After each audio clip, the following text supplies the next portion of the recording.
श्रद्धा कभी भी भारतीय जनता पार्टी की श्रद्धा नहीं रही है राम मंदिर से।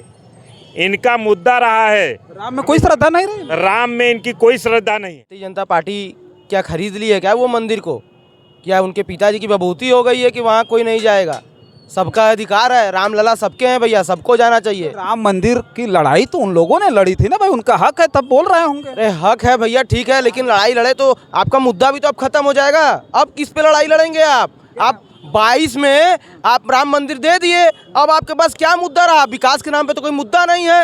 राम मंदिर पे आप हमेशा लड़ते आए हैं, अब किस अधिकार से आप जीत हासिल करेंगे बताइए हमको। नहीं समझ में आ रहा है। कभी कोई हिंदू किसी हिंदू को मंदिर जाने से रोकता है? कोई सनातनी कभी किसी सनातनी को मंदिर जाने से रोकता है? मतलब इनका मुद्दा खत्म हो गया। 22 तारीख को हमारे रामलला वहाँ स्थापित होंगे। वहाँ से जहाँ रामलला वहाँ स्थापित हुए, बीजेपी का सर्वनाश शुरू।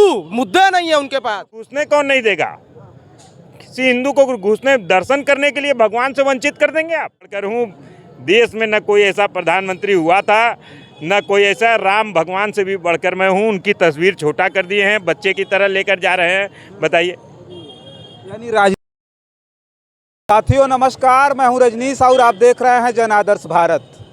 इस वक्त हम उत्तर प्रदेश के वाराणसी में हैं। वाराणसी देश के प्रधानमंत्री नरेंद्र मोदी जी का संसदीय क्षेत्र है।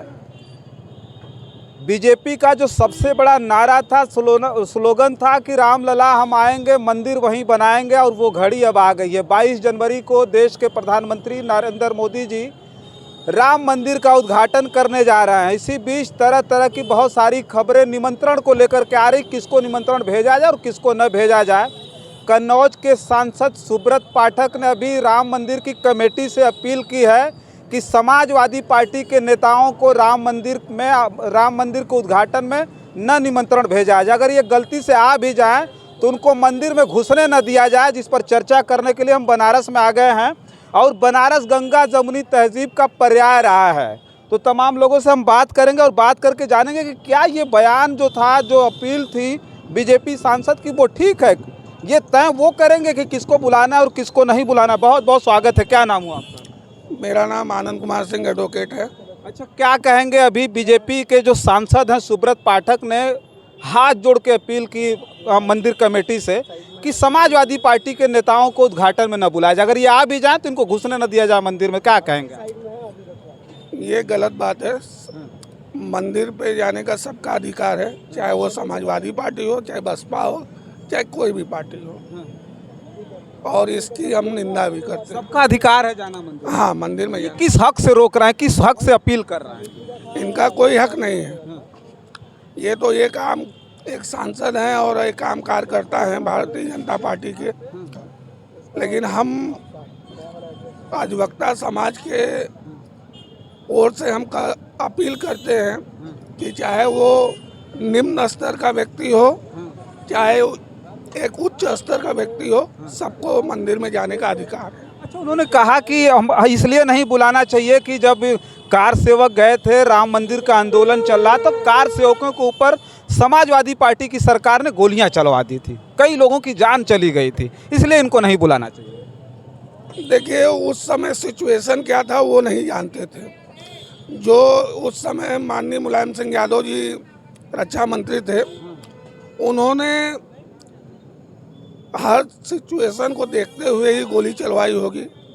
और ऐसा नहीं है कि वो हिंदू विरोधी हैं, और वो भी एक हिंदू हैं। तो भाई अभी शिवपाल यादव ने जिद कर दी कि भाई हम जाएंगे, उसमें नहीं घुसने दिया जाएगा, अगल बगल के मंदिरों में जाएंगे, हमारी श्रद्धा है, लेकिन हम जाएंगे जरूर रामलला का दर्शन करने के लिए।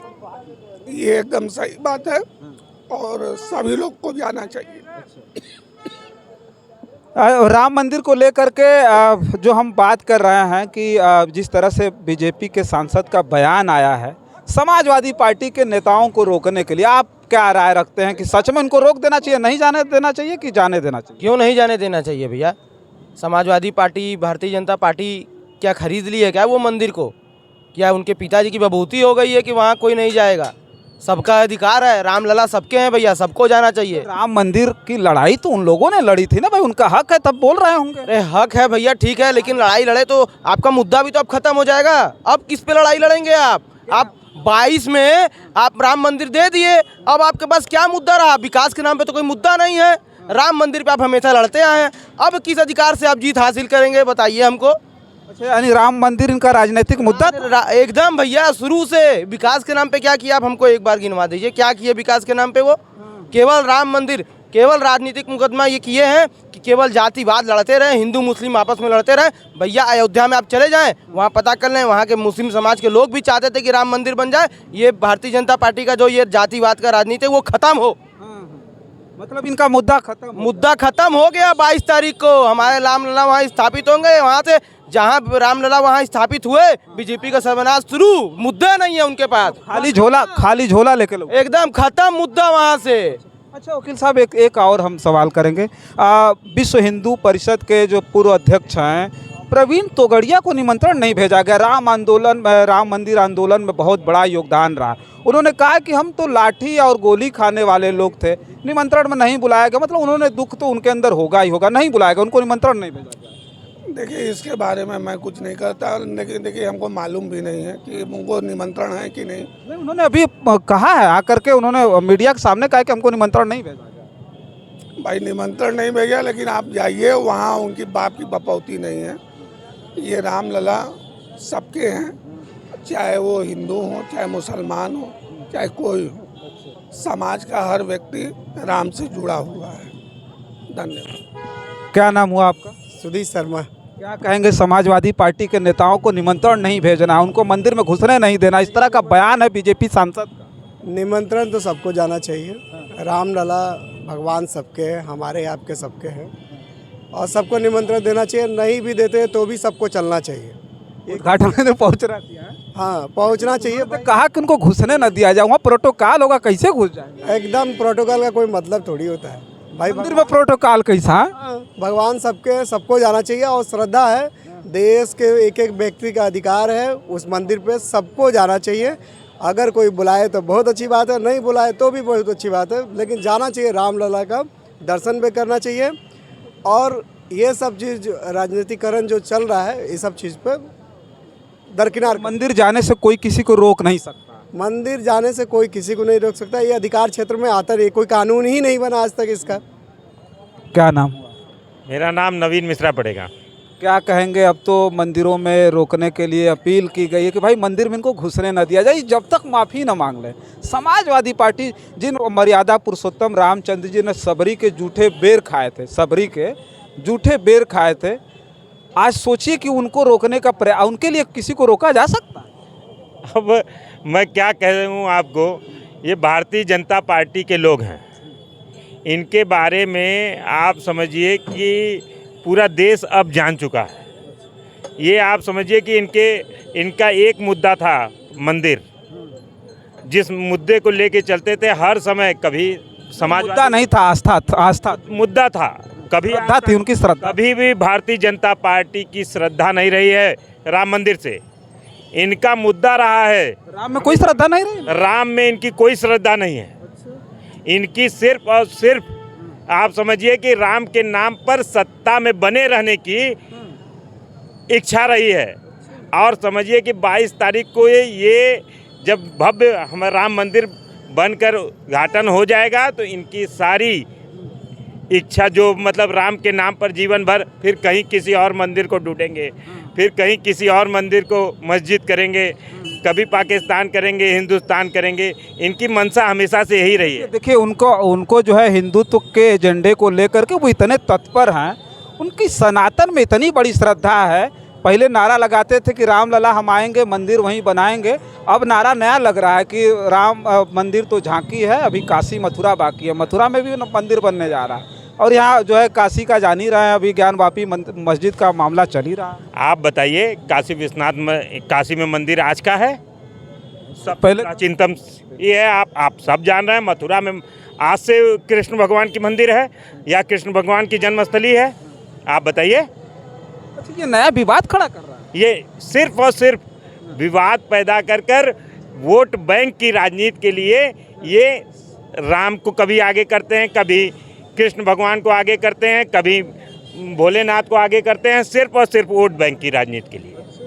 आप एक बात जान जाइए। इतना विश्वव्यापी कार्यक्रम होने जा रहा है, देश और दुनिया की नामचीन हस्तियां आ रही हैं, जिसमें समाजवादी पार्टी के नेताओं को रोकने के पीछे उन्होंने कारण ये बताया कि भाई ये कार सेवकों पर गोली चलवा दिए थे, उसको कार सेवक गए थे राम। एक बात मैं आपको बता रहा हूँ, मैं समाजवादी पार्टी नहीं जानता, लेकिन राम मंदिर एक ऐसा स्थल है जहाँ पर आप किसी को रोक नहीं सकते। कोई भी हिंदू धर्म का व्यक्ति हो, किसी को आप जाने से नहीं रोक सकते हैं और अपनी इच्छा भगवान को प्रकट करने से नहीं रोक सकते हैं। अगर आप ऐसा कर रहे हैं तो आप कहाँ के सनातनी हैं और कैसे आप हिंदू धर्म का पालन कर रहे हैं।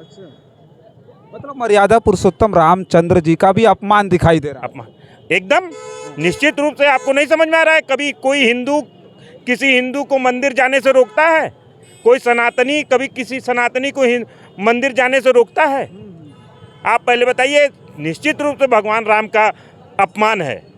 इसमें तो पूरे देश को एकदम ऐलानिया निमंत्रण देना चाहिए कि आप लोग आइए, जिनको आना है, जिनकी श्रद्धा। हमें निमंत्रण दे या न दे, मेरी श्रद्धा है, मैं जाऊंगा। मुझे निमंत्रण की उनकी जरूरत नहीं पड़ेगी। मुझे निमंत्रण भगवान श्री राम ने दिया है, उनका बुलावा हम जाएंगे। वो उनका बुलावा आया है, मैं जाऊंगा। मुझे इनके निमंत्रण की जरूरत नहीं है। ये कौन होते हैं निमंत्रण? ये कौन होते हैं हमको निमंत्रण देने वाले? जो सत्य है उस चीज को ये हमको भगवान के यहाँ जाने से रोकेंगे? तो यही बात तो शिवपाल यादव ने कहा है कि भाई हम तो जाएंगे। उन्होंने जीत कर दिया कि हम जाएंगे। अगर उस मंदिर में नहीं घुसने दिया जाएगा, अगल बगल की बहुत सारी मंदिर हम उसमें दर्शन करके निश्चित रूप से घुसने नहीं दिया जाएगा। क्यों नहीं घुसने दिया जाएगा? जाना चाहिए और मंदिर में वहाँ पे भी दर्शन करना चाहिए। घुसने कौन नहीं देगा? किसी हिंदू को घुसने दर्शन करने के लिए भगवान से वंचित कर देंगे आप? ये कहाँ की वो आपके पास वो है? ये कहाँ से आपको पावर मिल गया? अब मतलब सवाल का विनाश काले विपरीत बुद्धि, अगर इस तरीके का कार्य करेंगे तो। अच्छा, एक सवाल ये है कि विश्व हिंदू परिषद के जो पूर्व अध्यक्ष प्रवीण तोगड़िया जी है, जिनका जो है राम मंदिर आंदोलन में बहुत बड़ा योगदान रहा, उनको निमंत्रण नहीं भेजा गया। देखिए ये दुख जाहिर किया। ये देखिए ये तो बहुत दुखद बिंदु है। इस पे मैं प्रवीण तोगड़िया जी के मैं क्या कहूँ, नहीं, निश्चित रूप से लोग जानते हैं कि प्रवीण तोगड़िया जी उस आंदोलन में अग्रसर थे कि वहाँ भव्य राम मंदिर और ये सारी चीज़ें बननी चाहिए। लाठी डंडा भी उनको लाठी डंडा, जेल भी गए हैं, सारी चीज़ें। भाई मैंने तो कह दिया ना कि वहाँ राम मंदिर के नाम पर सिर्फ और सिर्फ राजनीतिकरण चल रही है। जो मुझे पसंद है मैं उसे निमंत्रण दूंगा। आप लोग निमंत्रण की आप लोग क्यों इंतजार कर रहे हैं? राम मंदिर बन रहा है, हर व्यक्ति को जाना चाहिए। मुझे निमंत्रण किया कोई तोगड़िया, प्रवीण तोगड़िया जी को भी जाना चाहिए। बिना निमंत्रण का तोगड़िया जी को राम के यहाँ जा रहे हैं। अच्छा, एक सवाल और है जो कर्नाटक बीजेपी के ट्विटर हैंडल पर एक तस्वीर शेयर की गई। रामचंद्र जी इतने छोटे से जा रहे हैं और मोदी जी जा रहे हैं, काफ़ी बड़ी उनकी जो है उस पर तस्वीर लगी हुई है, उस पर क्या कहेंगे? हंसने का सवाल नहीं, ये बहुत मैं आपको क्या बताऊं, ये राम को तो सिर्फ और सिर्फ लोगों की भावनाओं से खेलने के लिए रखे हैं। अपनी तस्वीर लोगों को दिखाना चाहते हैं कि मैं भगवान से भी बढ़कर हूँ। अच्छा, यानी अपना चमकाना चाहते हैं चेहरा। ये मैं भगवान से भी बढ़कर हूँ। देश में न कोई ऐसा प्रधानमंत्री हुआ था, न कोई ऐसा, राम भगवान से भी बढ़कर मैं हूँ। उनकी तस्वीर छोटा कर दिए हैं, बच्चे की तरह लेकर जा रहे हैं। बताइए, यानी राजनीति में भगवान भी छोटे हो गए हैं। कुछ कह रहे थे भैया? क्या आप कहे भैया कि हंसने की बात नहीं है। अभी किसी मुद्दे पे लेके कहे कि राम जी को छोटा कर दिया और मोदी जी जो है बड़े थे, उसमें हम लोग इसलिए हंस रहे हैं कि उनका अब ख़त्म है राजनीति। अब राजनीति ख़त्म। 22 में हमारे रामलला स्थापित होंगे और इनका झोला बस्ता तैयार है। उन्हीं का मुंह से वाणी निकलती है, भैया मैं फकीर आदमी हूँ, झोला बस्ता लेके चल देता हूँ। तो वो तैयारी आ गई है आपके जाने की। झोला भी नहीं छोड़ेगी। झोला भी छीन ले। इस झोला में भरे हुए हैं सामान, उस सारे झोला को खाली कर अपने पास रख लेगी। ये मैं आपको बता दे रहा हूँ निश्चित रूप से। जो पूरे जनता की गाड़ी कमाई को भरे हुए हैं जिस झोले में, उस झोले को जनता छोड़ने वाली नहीं है, मैं आपको बता दे रहा हूँ। चलिए, बहुत लंबे अरसे के बाद जो है टीन से, प्लास्टिक से निकल करके भगवान राम जो है अब उनके भव्य मंदिर का निर्माण हो चुका है। अब उसके उद्घाटन को लेकर के देश में बड़ी ज़बरदस्त चर्चाएं हैं और एक बात तो साफ है कि राम मंदिर को लेकर के अब 2024 का पूरा इलेक्शन जो है उस पर केंद्रित दिखाई दे रहा है। विकास, महंगाई, मतलब रोजगार, सारा कुछ पीछे छूटता हुआ नज़र भी आ रहा है। लेकिन एक बात तो साफ बता दें कि जनता कहीं न कहीं इन बातों को बहुत अच्छी तरह से समझती है। हम निमंत्रण को लेकर के चर्चा कर रहे थे। भगवान राम सबके हैं और सारे लोगों को बुलाना चाहिए, सारे लोगों को ऐलानिया निमंत्रण भेज करके कहना चाहिए कि भगवान राम अब स्थापित हो गए हैं, उनका भव्य मंदिर तैयार हो गया है, अब जिनको आना है वो आए। लेकिन इस तरह से निमंत्रण किसी को भेजना, किसी को न भेजना, और निमंत्रण को लेकर के इस देश में राजनीति शुरू हो गई है। बस इस खबर में इतना ही। तमाम और खबरें लेकर के आपके बीच में हाजिर होंगे। तब तक के लिए आप जन आदर्श भारत देखते रहिए। बहुत बहुत धन्यवाद।